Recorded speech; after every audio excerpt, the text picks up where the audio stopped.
नमस्कार। हमारे सामने वित्त मंत्रालय की कुछ स्लाइड्स हैं जो 2026-27 की केंद्रीय बजट की कहानी बता रही हैं। आज हम इस आंकड़ों और योजनाओं के पीछे की जो सोच है उसे समझने की कोशिश करेंगे। पहली स्लाइड में एक पिरामिड है और उसके ऊपर लिखा है कर्तव्य भवन में तैयार किया गया पहला बजट। तो चलिए इसी कर्तव्य की नींव से शुरू करते हैं। बिल्कुल। ये पिरामिड सिर्फ एक डिजाइन नहीं है, ये इस बजट का मतलब पूरा दर्शन है। इसकी नींव में सबसे नीचे है आर्थिक विकास, और यहाँ लक्ष्य सिर्फ जीडीपी का आंकड़ा बढ़ाना नहीं है, बल्कि उत्पादकता बढ़ाना है, जिससे भारत दुनिया में एक स्थिर आर्थिक ताकत बने। ये वो बुनियाद है जिस पर बाकी सब कुछ टिकेगा। तो मतलब सबसे पहले इकोनॉमी का इंजन मजबूत करना है। एकदम सही। फिर उस नींव के ऊपर दूसरा स्तर है क्षमता निर्माण, जिसे कैपेसिटी बिल्डिंग कहते हैं।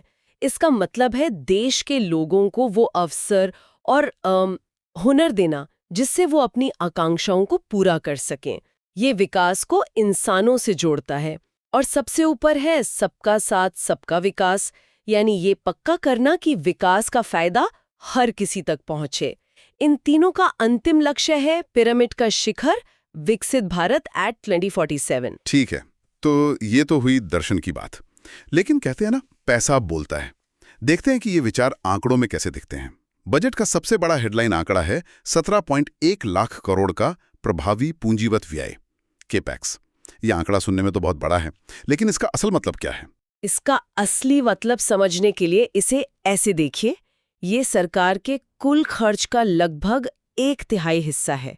ये एक बहुत बहुत बड़ा वैचारिक बदलाव है। सरकार अब सिर्फ देश चलाने का रोजमर्रा का खर्च नहीं कर रही, बल्कि वो एक तरह से देश के भविष्य की सबसे बड़ी निवेशक बन रही है।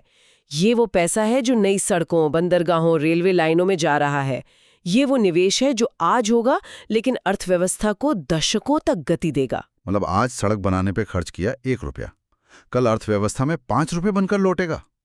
लेकिन इस बड़े खर्च के साथ घाटे का हिसाब किताब कैसे बैठ रहा है? यहाँ वित्तीय अनुशासन बनाए रखने की कोशिश साफ दिखती है। राजकोषीय घाटे को जीडीपी के 4.3% पर रखने का लक्ष्य है, जो लगातार कम हो रहा है। ये बाजार को एक संकेत देता है कि सरकार खर्च तो कर रही है, लेकिन चादर से बाहर पैर नहीं पसार रही है। कुल खर्च लगभग 55.3 लाख करोड़ रुपए है। तो तस्वीर ये है कि एक तरफ विकास का एक्सेलरेटर दबाया जा रहा है, तो दूसरी तरफ वित्तीय स्थिरता का ब्रेक भी हाथ में रखा गया है। तो चलिए इस 17.1 लाख करोड़ के सफर पर निकलते हैं। ये पैसा जा कहाँ रहा है? दो सबसे बड़े क्षेत्र जिन पर जोर है वो हैं विनिर्माण और बुनियादी ढांचा। मेक इन इंडिया पे लेकर एक साफ रणनीति दिखती है ना? हाँ, और ये रणनीति सिर्फ नारेबाजी नहीं है, इसके पीछे भारी भरकम आवंटन है। जैसे इलेक्ट्रॉनिक कलपुर्जों के उत्पादन के लिए 40,000 करोड़ रुपए। ये बहुत बड़ी रकम है। इसका सीधा मतलब है कि सरकार चाहती है कि हमारे मोबाइल फोन, लैपटॉप और टीवी के ज्यादातर हिस्से यहीं भारत में बने। 1 मिनट, यहाँ एक बात है। इलेक्ट्रॉनिक्स के लिए 40,000 करोड़ और सेमीकंडक्टर यानी चिप्स के लिए ISM 2.0 स्कीम में सिर्फ 1,000 करोड़। यह अंतर बहुत बड़ा है।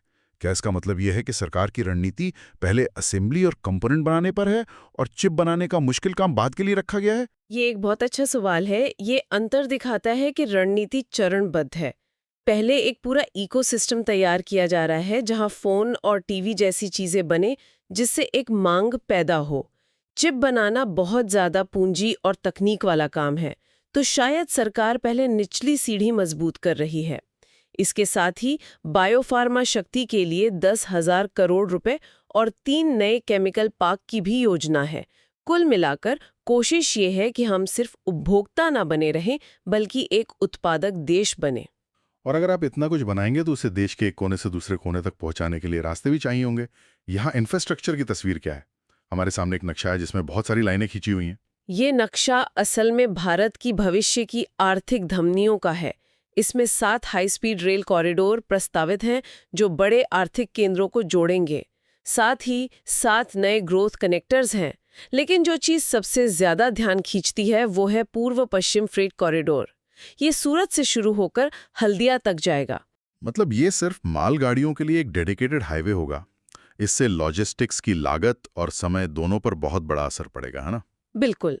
सोचिए, एक ट्रक जो आज सूरत से कोलकाता पहुंचने में कई दिन लगाता है, उसका माल ट्रेन से बहुत तेजी से पहुंच पाएगा। ये मेक इन इंडिया की सफलता के लिए रीढ़ की हड्डी जैसा है। और ये सिर्फ जमीन पर नहीं है, पानी पर भी जोर है। 20 नए राष्ट्रीय जलमार्ग विकसित किए जाएंगे और शहरी विकास के लिए 5,000 करोड़ रुपए प्रति शहर का प्रावधान है। तो ये सड़कें, बंदरगाह और कॉरिडोर तो बन जाएंगे, लेकिन सवाल ये है कि इन पर चलेगा कौन? इन फैक्ट्रियों में काम कौन करेगा? असल कहानी तो उन लोगों की है, युवा, किसान और छोटे व्यापारी, जिनके लिए सब तैयार किया जा रहा है। देखते हैं उनके लिए इस बजट के पिटारे में क्या है। छोटे और मध्यम उद्यमों यानी MSMEs को विकास का सारथी कहा गया है। उनके लिए एक 3 चरणीय समाधान दिया गया है। पहली और सबसे बड़ी समस्या होती है पैसे की। इसके लिए SME ग्रोथ फंड में 10,000 करोड़ रुपए डाले गए हैं। पैसा मिल भी जाए तो अक्सर बड़े खरीदारों से पेमेंट मिलने में महीनों लग जाते हैं, जिससे छोटे व्यापारी का पूरा कैश फ्लो रुक जाता है। इसी के लिए दूसरा कदम है नकदी प्रवाह को सुधारना। यहाँ ट्रेड्स प्लेटफॉर्म का जिक्र आता है। इसे आप छोटे व्यापारियों के लिए एक बिल भुनाने वाला बाजार समझिए। मान लीजिए आपने किसी बड़ी कंपनी को माल बेचा और वो कहती है 90 दिन बाद पैसे देंगे। अब आपका काम तो रुक जाएगा। ट्रेड्स पर आप वो बिल दिखाकर तुरंत पैसा ले सकते हैं, थोड़ी सी छूट पर। इससे आपकी दुकान का पहिया घूमता रहता है। और तीसरा कदम क्या है? तीसरा है अनुपालन और विस्तार। छोटे शहरों के लिए एक दिलचस्प पहल है कॉर्पोरेट मित्र। ये एक तरह का बिजनेस दोस्त होगा। सोचिए आप टियर 2 शहर में एक छोटा सा बिजनेस शुरू कर रहे हैं और आपको GST, PF, कंपनी रजिस्ट्रेशन, इन सब नियमों के जाल में नहीं उलझना है। ये कॉर्पोरेट मित्र आपकी सारी कागजी कार्रवाई में मदद करेगा ताकि आप सिर्फ अपने काम पर ध्यान दे सकें। ये तो हुई छोटे उद्योगों के बाद। अब आते हैं भारत की सबसे बड़ी वर्कफोर्स पर, किसान। कृषि में तकनीक और बाजार का संगम कैसे हो रहा है? यहाँ 2 पहले बहुत ध्यान खींचती हैं। पहली है भारत विस्तार। ये किसानों के लिए एक AI आधारित डिजिटल सलाहकार है। ये एग्री स्टैक और ICAR के डेटा का इस्तेमाल करके किसान को बताएगा कि उसकी मिट्टी के हिसाब से कौन सी फसल बेस्ट है, मौसम कैसा रहेगा और कब सिंचाई करनी है। एक मिनट, AI आधारित सलाहकार, क्या ये असल में काम करेगा? मतलब क्या एक छोटे से गांव का किसान सच में एक ऐप पर भरोसा करके अपनी फसल का फैसला लेगा? इसमें चुनौतियां भी तो होंगी। चुनौती तो है, खासकर डिजिटल साक्षरता की, लेकिन इसकी क्षमता बहुत बड़ी है। अगर ये सही से लागू हो गया तो ये खेती के तौर तरीकों को हमेशा के लिए बदल सकता है। दूसरी पहल है शी मार्ट। ये स्वयं सहायता समूहों यानी SHGs के लिए खास रिटेल आउटलेट है। मुझे याद है मैं एक स्वयं सहायता समूह से मिली थी जो बेहतरीन मसाले बनाते थे, पर उनकी सारी कमाई बिचौलिए खा जाते थे।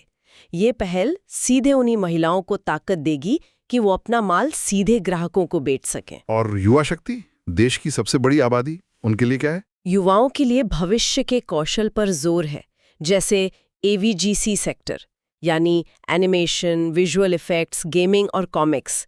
ये $1 खरबों की इंडस्ट्री है और भारत इसमें बहुत आगे जा सकता है। इसी को ध्यान में रखते हुए 15,000 स्कूलों में क्रिएटिव लैब स्थापित की जाएंगी। ये बच्चों को सिर्फ किताबी ज्ञान नहीं बल्कि रचनात्मक कौशल सिखाने की दिशा में एक बड़ा कदम है। साथ ही STEM विषयों में लड़कियों की भागीदारी बढ़ाने के लिए हॉस्टल और पर्यटन में 10,000 गाइडों की अपस्किलिंग की भी योजना है। तो एक तरफ हम भविष्य के लिए कौशल तैयार कर रहे हैं, लेकिन इन सब का फायदा तभी है जब लोग स्वस्थ रहें और उनकी जेब में थोड़ा ज्यादा पैसा बचे। स्वास्थ्य और टैक्स, ये 2 चीजें हैं जो सीधे सीधे हर किसी की जिंदगी की क्वालिटी पर असर डालती हैं। इस मोर्चे पे क्या हो रहा है? स्वास्थ्य में एक बिखरे हुए सिस्टम की जगह एक समग्र हेल्थ इकोसिस्टम बनाने का लक्ष्य है। यहाँ भी मेक इन इंडिया की झलक है। बायोफार्मा शक्ति पहल के लिए 10,000 करोड़ रुपए दिए गए हैं ताकि दवाइयों और मेडिकल टेक्नोलॉजी में हम आत्मनिर्भर बन सकें। और मेडिकल टूरिज्म को बढ़ावा देने के लिए देश में 5 क्षेत्रीय मेडिकल हब बनाए जाएंगे। और मानसिक स्वास्थ्य, जो कि एक बहुत बड़ी चुनौती बनता जा रहा है आजकल, उसके लिए उत्तर भारत में बेंगलुरु के निम्हांस की तर्ज पर निम्हांस 2 की स्थापना होगी। ये एक बहुत ज़रूरी कदम है। और स्वास्थ्य सेवाओं को आम लोगों तक पहुंचाने के लिए 1 लाख एलाइड हेल्थ प्रोफेशनल्स तैयार किए जाएंगे, जैसे लैब टेक्नीशियंस, फिजियोथेरेपिस्ट वगैरह। और अब वो सवाल जिसका इंतजार बहुत से लोग कर रहे होंगे, टैक्स। क्या आम आदमी को कोई राहत मिली है? हाँ, कुछ बहुत महत्वपूर्ण बदलाव हैं। सबसे बड़ी खबर है कि अप्रैल 2026 से एक नया आयकर अधिनियम 2025 लागू होगा। उम्मीद है कि यह मौजूदा जटिल कानून को आसान बनाएगा। दूसरी बड़ी राहत टीसीएस को लेकर है। विदेश यात्रा और शिक्षा पर जो टैक्स लगता था, उसे घटाकर सिर्फ 2% कर दिया गया है। और कस्टम ड्यूटी, विदेश से लाए जाने वाले सामान पे क्या असर पड़ेगा? व्यक्तिगत इस्तेमाल की चीजों पर कस्टम ड्यूटी 20% से घटाकर 10% कर दी गई है। इससे विदेश से आने वाला सामान सस्ते होंगे, जो उपभोक्ताओं के लिए अच्छी खबर है। लेकिन इसका दूसरा पहलू यह भी है कि जो कंपनियां यही सामान भारत में बना रही हैं, उन्हें अब ज्यादा प्रतिस्पर्धा का सामना करना पड़ेगा। इसके अलावा कुछ मानवीय कदम भी हैं। कैंसर की 3 जरूरी दवाओं पर कस्टम ड्यूटी पूरी तरह से माफ कर दी गई है और मोटर दुर्घटना क्लेम पर मिलने वाले ब्याज को टैक्स फ्री कर दिया गया है, जो मुश्किल में फंसे परिवारों के लिए एक बड़ी मदद है। तो अगर हम इस पूरी तस्वीर को फिर से देखें, तो 3 बड़ी बातें निकल कर आती हैं। पहली, भविष्य के इंफ्रास्ट्रक्चर और मैन्युफैक्चरिंग पर एक बहुत बड़ा दांव लगाया गया है। हाँ, ये पिरामिड की नींव यानी आर्थिक विकास को मजबूत करने का सीधा प्रयास है। दूसरा स्तंभ है युवा, किसान और एमएसएमई का सशक्तिकरण, जो हमारे पिरामिड के दूसरे और तीसरे स्तर क्षमता निर्माण और सबका साथ, सबका विकास को ताकत देता है। और तीसरा, ये सब कुछ वित्तीय अनुशासन के दायरे में रहकर किया जा रहा है, यानी विकास की महत्वाकांक्षा भी है और जिम्मेदारी का एहसास भी। सही कहा। ये सभी घोषणाएं अलग अलग नहीं हैं। एक छोटे व्यापारी को TREDS से समय पर पैसा मिलना और पूर्व पश्चिम फ्रेट कॉरिडोर का बनना, ये दोनों बातें आपस में जुड़ी हुई हैं, ना? पैसा मिलेगा तभी वो माल बनाएगा और माल बनेगा तभी वो उस कॉरिडोर से भेजा जाएगा। ये सब मिलकर विकसित भारत एट 2047 के उस बड़े लक्ष्य को हासिल करने का एक बहुआयामी रोड मैप तैयार करते हैं। जाते जाते सुनने वालों के लिए एक सवाल छोड़ जाते हैं। इस बजट में एक तरफ हाई स्पीड रेल कॉरिडोर जैसी ठोस चीजों पर जोर है, तो दूसरी तरफ कृषि में AI और स्कूलों में क्रिएटिव लैब जैसी अमूर्त चीजों पर।